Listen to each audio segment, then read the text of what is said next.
Hey everyone, I'm making this quick video so that you will have some more information and guidance as you get working on your assignment sequence project. So I just a few minutes ago got done grading your lesson plans with reflections, and I did make little notes to some of you about this, but it's worth saying to everyone.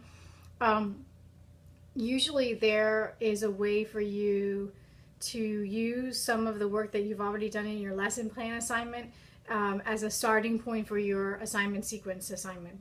That's to say, if you've already been doing some good thinking and writing around a particular idea and something that you're passionate about and you think students really should be thinking about as they're learning to be more effective writers, then why not develop something a little more robust with that idea in mind. So if you look at the assignment, it's very detailed. It gives you a bulleted list towards the middle of everything I'm expecting to see in sort of your finished packet.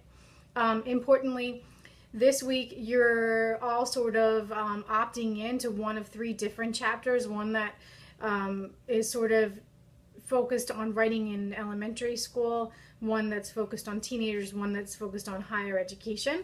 And so it should be easy for you to choose the chapter to read that will be most helpful for the age group you want to target for your assignment sequence. And so it should be pretty seamless, I'm hoping.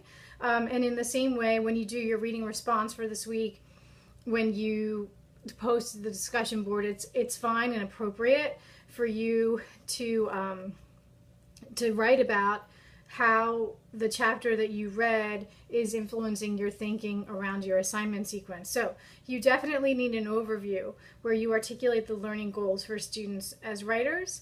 You need a sequence of at least 4 assignments. Now, if you're planning to target a college course, then it makes sense to sort of envision an entire semester worth of assignments, which is not to say that you've got to write full assignment sheets for all of those, but one of the hardest things about teaching any subject is coming up with the right sequence of assignments through which students will learn what you want them to learn.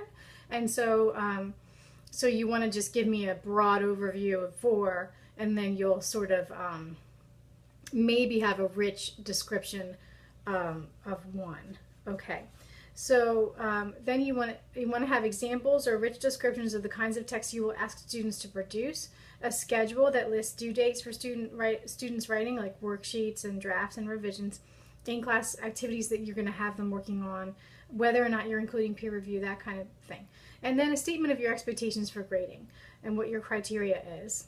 All of these documents should be addressed to the student. So in your lesson plan, you're sort of addressing yourself or me or someone who wants to know more about your teaching, but these materials should be like things that you could directly hand out to students.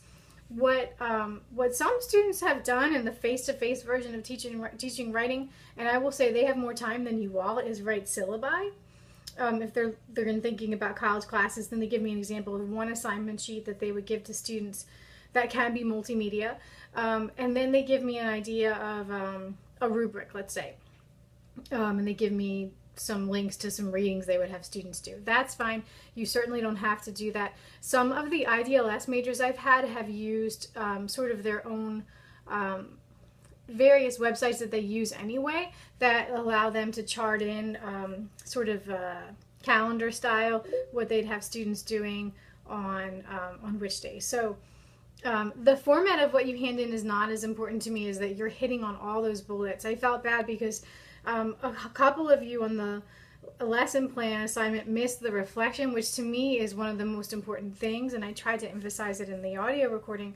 But I can see how if you're not having an opportunity to sit face-to-face in class that you might have missed it. So just make sure when you're doing this that you're hitting on each of these bullets. If you have any questions or concerns, or you just want to talk out your idea with me, please get in touch. I'll be happy to talk with you on the phone or get together with you on Skype or Google Hangout. I will obviously reply to email messages, so if you're feeling confused, then please let me know, and I will look forward to seeing your work. If you have any trouble getting it onto Canvas, let me know, and I will have those back graded for you around this time next week. So look also later today, and I will put feedback on your discussion board, and I'll grade your second reading response. So yeah, we are, believe it or not, this is week 3 midterm. This is midterm for you all because we're over after just about 5.5 weeks, a little short of 6. So it's like lightning fast. And I just want to say, for the most part, I think things are going really well. But let me know how you think things are going and what I can do to help to support your learning. Thanks.